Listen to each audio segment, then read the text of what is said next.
मासूम से बच्चे सदर डोनाल्ड ट्रंप को मुखातब करते हुए कह रही है, आप सारी दुनिया कब्जा कर सकते हैं लेकिन गजा को नहीं, इसलिए कि ये दुनिया है। अब इस बच्ची के बयान को आप सुने, क्या कह रही है। مرحبا عزيز ترامب رئيس الولايات المتحدة الأمريكية، معك الطفلة ماريا حنون من غزة. بدي أسألك سؤال وبتمنى يوصلك وتجاوبني. أنا كطفلة ناجية من حرب غزة، لو طلبت منك تخرج من بيتك ومن أرضك وتعيش بمصر أو الصين، هل توافق؟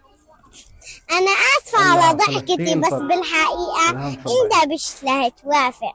طيب إذا أنت بترفض، ليش بدك تخليني أنا أقبل من خروجي من بيتي ومن أرضي؟ مش على أساس أنتوا بلد الحرية حول العالم؟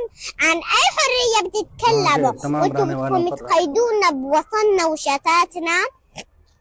نصيحة رئيس العالم، اتحكم بكل العالم إلا بغزة، لأنه غزة هي العالم.